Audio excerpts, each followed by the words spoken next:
Oh my gosh. Dedenne, let's go. Oh, wow. We beat the... Oh, man, that's wild. We beat the Venu double steal line. I thought that was, like, impossible, this team.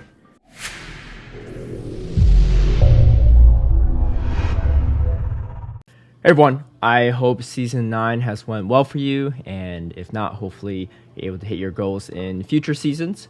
To wrap up this season, I have a pretty fun line, and this has a lot of play even in future seasons, so feel free to give it a shot. The team I've been using in Great League is a Scrafty with a Pelipper and a Dedenne. I noticed that Dedenne is actually a pretty big core breaker for a lot of teams. Even though it's not the bulkiest Pokemon, it has really interesting typing, and overall I went positives in most of my sets. So I'm going to break down some of these matchups and show you how I played around a lot of these ground types that are really prevalent in Great League. Before I get into battles, a big shout out and thank you to all my patrons who've been supporting my content creation. If you would also like to have early access to some of my strategies and lineups, or see behind the scenes footage of my battles, feel free to sign up in the Patreon link down below. Okay, so with Scrafty lead, technically it's not the best check to Nidoqueen, but the thing is you really don't want any ground types onto Dedenne, so what I do is I just stay in. What I found is that the Shadow Nidoqueens will tend to shield that first foul play, whereas the non-Shadows won't. So potential option is to bait with a Power Punch for that first move against a Shadow Nidoqueen, and then go for foul play afterward. Very strong chance they shield there, whereas it's not the greatest time to bait if they don't. Alright, so Bastion, pretty strong against this team, especially with Scrafty out of the way. Beats Pelipper, it beats Dedenne, although Dedenne is a little bit more neutral, but just super bulky. Now, they have a Bastion here with a shield advantage too, and I have a very low health Dedenne here. But you get to those discharges very, very quickly, and only taking neutral from the stone edges, sorry, from the smackdowns as well. It's going to be able to last a decent chunk of time. Able to grab that last shield though, and had some banked energy on the Pelipper, and able to finish off the Bastion too. Alright. This is probably a pretty popular team as well. Another Nidoqueen lead, but often with double darks in the back. So sometimes it's a Scrafty and an Umbreon. Sometimes a Sableye Umbreon. This time around, it's going to be an Obscure and Scrafty. So slight spoiler alert. Again, non-Shadow Nidoqueens tend to not shield, so it doesn't really make too much sense there. A good counter from my opponent there to preserve Nidoqueen in case they need it in the back end. Is a very smart play to do as a pivot because you have two similar coverage in the back. Alright, so I do drop the Play Rough. It does one shot here. I wanted to overfarm because I knew this Nidoqueen still had a good chunk of health left. I'm going to let the Poison Fang go, and then expecting another Darken back in is a Scrafty here. So I'm going to bait with a Weather Ball. It's going to do still a decent chunk of damage. I will say this line is probably not as strong as it could have been ever since the Weather Ball nerf. There's a lot of matchups where I kind of wish Pelipper did a little bit more damage with the old Weather Ball damage, but it is what it is. So, a good swap out by their Nidoqueen earlier on to have this potential matchup in the back end, but Dedenne able to charge up with Thundershock really quickly and able to get to back-to-back discharges, just barely enough to finish off the Nidoqueen. Alright, so Mandibuzz. If they're running Air Slash, you got to swap out here. If they're running Snarl, you have a little shot there, but they are running Air Slash here, which is definitely going to be a matchup that Scrafty loses, so I am going to be able to land that big hard-hitting Hurricane here, and then because of that, I have an option to win Switch here. So I'm going to fight for Switch as hard as I can. They're probably going to go for double Psycho Boost. They actually go for Psycho Boost and Thunderbolt, which means that I could definitely farm down. I have a bunch of energy banked. I'm going to throw the Weather Ball right away. I probably should have just built up to the Hurricane, but I figured why not just do some chip damage. It was a good no shield by my opponent because I was not at the Hurricane. And they take me out with the Foul Play. But the Dedenne is a complete wall to Mandibuzz unless they have Shadow Ball. But most don't. Most are running Foul Play with Air Slash, and you win all those situations. And they have a G-Fist in the back, so really want to see this in this matchup. Scrafty really have to ramp up that damage against G-Fisk. They do land the Earthquake, but Scrafty is a little bit on the bulkier end for fighters and able to finish off this G-Fisk. This Mandibuzz doesn't really have too much to go. Honestly, they can have 100 energy and they're not going to be able to take out this Dedenne. They have a shield bank too, but yeah, it's not really going to do much at this point. Alright, so if they have Snarl though, you got to stay in, right? In these situations, Mandibuzz is going to be able to beat Pelipper, so they could really maintain switch advantage if they stay in, or how they want to play that out. But you also ramp up quite a bit of power-up punch damage here.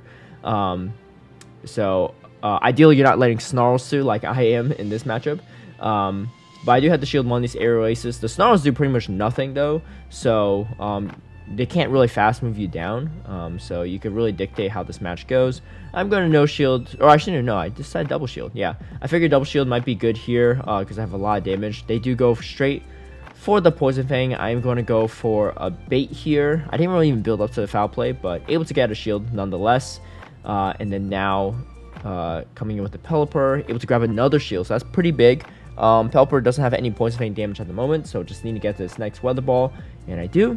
Now I feel like I'm in a pretty good spot. I got rid of their Poison Ground, which is like one of the hardest checks to Dedenne, actually, resisting all of its moves. But now I could easily farm this down as well. Again, you don't really have to fear anything. And it's a Politoed. So if this thing has Earthquake, I'm kind of in trouble. Honestly, Surf for Weather Ball is still going to do a good chunk of damage. So I go for a Sack Swap, and luckily I do catch the Earthquake there too. Now able to finish off the Politoed. Again, Dedenne, not the bulkiest Pokemon, so you kind of just can't risk those matchups, even though it's electric versus water, right? Alright, Jellicent, very solid matchup, so you just stay in here. You do kind of have to watch out if they are running Bubble, but this one was running Hex. They swapped to an Umbreon, which is kind of interesting. So I'm going to stay in here. Dedenne is able to take out Jellicent. Even Pelipper's not too bad if you could land that Hurricane. Yeah, so no need to really swap out here. My guess is they have some type of scrappy counter in the back if they swap to Umbreon. But I'd rather just ramp up all this damage, no shield, counter all the way down, and have energy for potentially the Jellicent coming back in. Let's see, it is going to be Jellicent. I'm going to throw the Foul Play, boosted. They're probably going to shield this, but I don't really get another move off anyway. And they also CMP here, so they take out my Scrafty. This looks a little bit too quick to be a Shadow Ball, so I decided no shield. Now I could time my moves quite well here and figure out exactly what they're about to throw. Dedenne, again, getting to those discharges very, very quickly. Even debuffed is going to do a good chunk of damage. I do swap to my Pelipper, though, because I figured Dedenne probably has some play if they're staying in a Jellicent versus Electric. And as expected, that is the case. They actually do have a Mandibuzz in the back, too. So, again, like I said, Dedenne is a huge core breaker. It pretty much beats their entire... It has the potential to beat every single Mon on their team. It probably can't solo their entire team, right? But they don't really have a check for it. So because of that, I'm in a very, very comfortable spot. I'm going to go for the Play Rough. It's going to be doing a lot more damage, and just to prevent any potential extra moves going through, and then now able to finish off with Discharge. Alright. Sableye leads. I've played around with this a few times. There's some that will bait with Foul Play. Most go for Return. What I found is that you don't really need to shield the Return even if they get to it, and this one does go straight for the Return. I am still able to get to this next Foul Play, and my plan is I could just farm down with Dedenne. And so they actually do throw their next Foul Play, which is huge, because now I'm going to get a very, very aggressive farm down. Dedenne, unless they have a ground type in the back, has a lot of play. Alright, so I do end up dropping 2 Play Roughs here.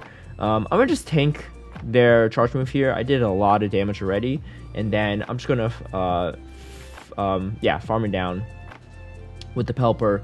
Pelipper with a shield advantage against Azu is definitely GG's. There's no real reason for me to even bait here. But they actually no shield the Hurricane. I think that is their win con if I was potentially baiting, but with the shield advantage I have, it's just a little too late for them. I could comfortably go Weather Ball at this point, because, yeah, I mean, I already grabbed, they need to shield something, and they're going to go for the Hurricane right here to finish off the Azu. Alolan Marowak, a little bit better than Sableye in my opinion, because they don't have the Return to really hit you really hard with. So I'm going to go for the Foul Play here. No need to really bait here because that's just kind of really risky. I do shield because they built up quite a while. I did get hit by a Fire Blast at one point too, so I was a little scared of that. But they do throw a Shadow Ball, which is going to do a lot more damage than Bone Club. They shield again, so they really don't want to see this Scrafty. So because of that, I'm going to double shield. It's kind of weird to double shield against a Marowak, but my guess is they have another solid check. Solid weakness to Scrafty, and here it is a Sableye. So it's kind of a double Ghost Azu line, kind of like those line, except a little bit inverse in order. But able to do quite a bit of damage against the Sableye, and then now I am going to farm down with Dedenne. So Dedenne versus Azu is definitely a positive matchup for Dedenne, but you kind of need shields, especially if they're running Hydro Pump. If not running Hydro Pump, it's a little bit more manageable. But shields down too, or with a shield advantage, Azu, not in the best spot. So let's see what they have. They do have a Hydro Pump. So because of that, I am going to have to swap to my Scrafty to do as much damage as possible. Foul Play is going to do a little bit more than Power Punch, so I figured that was the right call. And then they have Ice Beam, able to just finish it off. So even despite a positive lead, there are still ways you could lose, so you definitely have to be on your A game here. Alright, G-Fisk. G-Fisk, really solid to match up. You definitely don't want Dedenne against out of the back. They actually counter swap to Altaria and go straight for the Sky Attack. Probably should be going for Moonblast, but maybe this one's running Dragon Pulse. I don't know, but this looks like another Sky Attack, but Sky Attack is going to start adding up. Again, Dedenne, not the bulkiest. Yeah, as you can see, their Fairy typing still losing quite a bit of health against a Dragon type, even though you're resisting the Dragon Breath damage. But I really outpaced this Altaria here, and I grabbed both their shields, still maintaining one of my shields, and now I'm in a really good spot. They come in with Tropius, great catch by them, but I'm going to come in with Pelipper here and just go straight for the Hurricane. I lived the Leaf Blade, no problem. The good news here is they can't really farm down my Pelipper either, and Pelipper still threatens G-Fizz a lot. And with the shield advantage, yeah, there's really not much that can be done here. We come in with the Scrafty, and I'm just going to no shield. I still have an Earthquake anyway, and they are going to concede the match right there. All right, another G-Fizz lead, so really solid. And then they come in with Azu here. Again, like I said, Azu is not a bad matchup for Dedenne, but you kind of want shields. They do bait me with the Ice Beam there, which is fine. I am definitely going to be able to outpace here. So even though I'm down a shield, I do have the Scrafty for the G-Fizz in the back end, and these play routes kind of add up against G-Fizz. You're going to see in a second. So it's not the end of the world. And they can only farm so much. They can't really much chop me down, so you still have to drop the Earthquake and spend a bunch of their energy. So that's always nice to have. Like I said, look at this Dedenne taking down half of G-Fizz's health here. And then I come in here, I do a Peng swap, and they actually have their own Dedenne. So, another trainer of culture for sure. But, you know, honestly, if you look at the team comp, I don't really have a check for Dedenne, actually. Scrafty loses to it, Pelipper loses to it, and I could just at best mirror. But I really haven't seen any other Dedennes in the meta at the moment, so... But I figured this was kind of a fun one. So I actually had a slight win con there. If they didn't shield the foul play, I might have been able to win that. But it was a good no shield call by them on my baits. And then I do unfortunately lose to opposing Dedenne. But, you know, it's always good to see more players use it. All right. This person is leading a Shadow Abomasnow. Really solid lead for the Scrafty. This could be a Sludge Bomb, so I'm going to shield. And then now I get a bunch of ramped up damage with these Power Punches. And I'm going to let this go. This might be a Sludge Bomb, and it is going to do a huge chunk of damage. Let's see what they have in the back, though. Abomasnow is a little bit annoying to deal with, but they actually come back in with Abomasnow, which is a little bit peculiar. So that's okay with me. It will do a ton of damage. I'm going to come in with the Pelipper here. Go to no shield. This Energy Ball is going to do a good chunk of damage. And then they come in with Jellicent. And again, Jellicent... is not going to be able to handle these moves very well. I do no shield the Shadow Ball, and we see how much it really does. So a good chunk of damage to Dedenne there.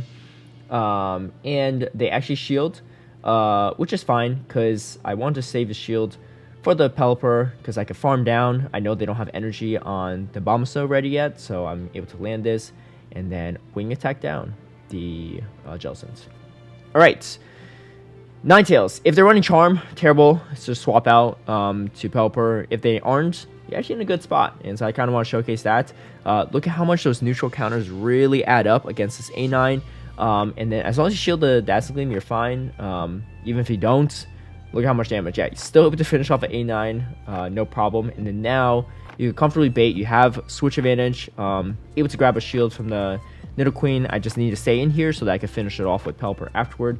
Able to still get to a foul play too, which is absolutely huge.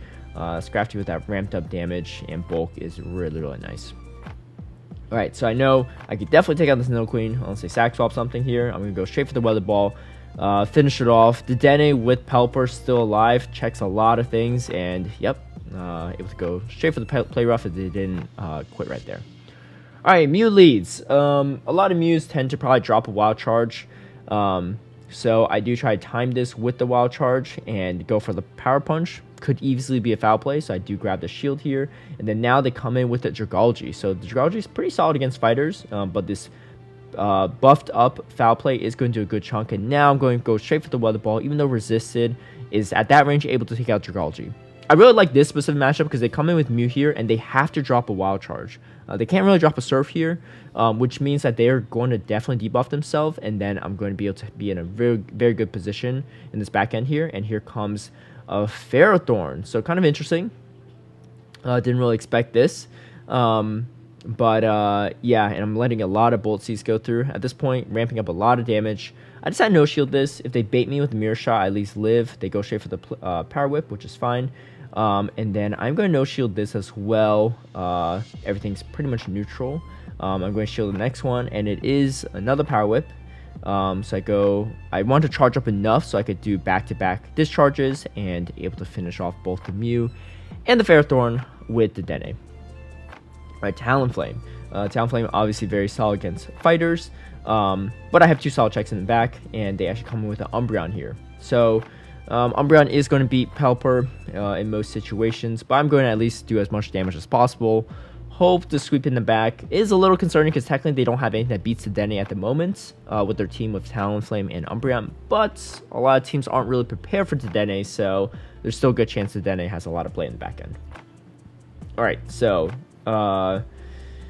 coming in here, I'm going to just soak up the damage with the Scrafty and also get some energy for the Talonflame because I might have to land some foul plays later. They actually come in with their own Scrafty, which is kind of interesting. Now I'm in a good spot. So it's a Talon Double Dark line, which is definitely not an uncommon line, something I've definitely seen before. But again, Dedenne, a strong core breaker here. I'm going to let the foul play go through. It is resisted, of course. And then now I'm going to go straight for the discharges here. Looking at the health on my Dedenne, I should be able to outpace, but they decided actually no shield.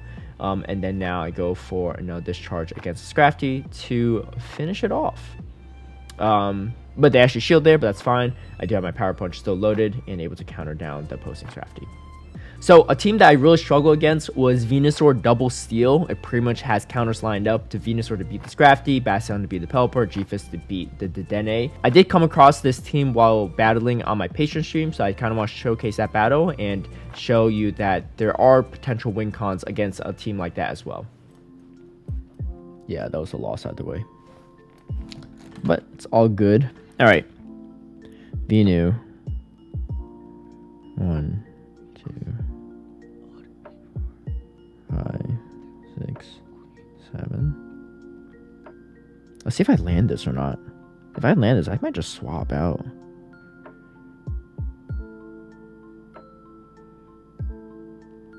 I'm gonna swap out anyway. This might be double steel line.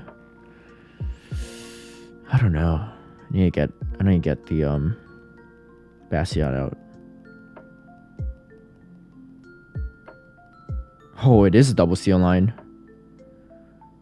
So I need a sweep at the Scrafty here.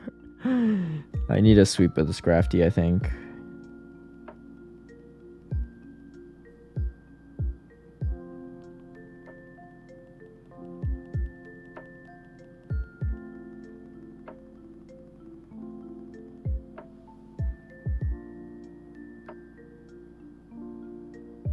I need to just let this go and just counter all the way down, I think.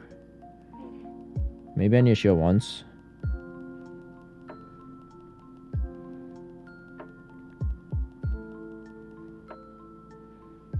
I'll throw a foul play here. It's going to be the Venu that comes back in, right?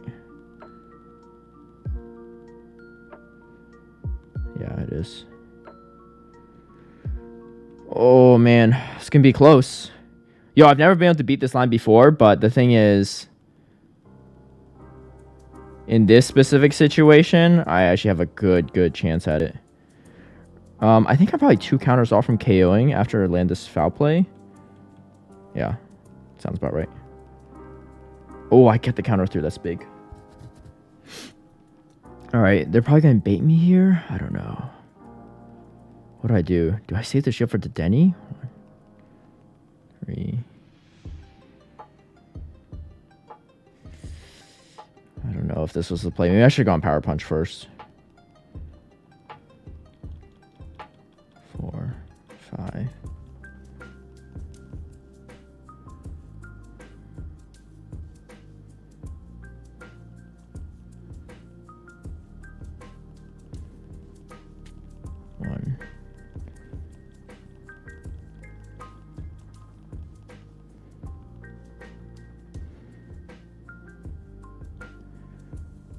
Did they bait me here? I don't know. I think it makes no sense for me not to shield this, right? Oh my gosh, it does not do enough damage. Yeah, they bait me here. Maybe I should have. 1. Oh my gosh. Dedenne, let's go. Oh, wow. We beat the... Oh, man, that's wild. We beat the Venu double seal line. I thought that was, like, impossible, this team. Wow, let's go. Dedenne finishing off the G-Fist, too. Thank you all for watching. I hope you enjoyed the Dedenne action there. A lot of fun to play, especially when you get those chances to sweep entire Darkmons and Watermons in the back end. And if you decide to use it, I hope you have fun with it as well too. If you like this video, feel free to give it a like and share, subscribe for future content, hit that notification bell to get alerted right when I post a new video, and I'll see you all next time.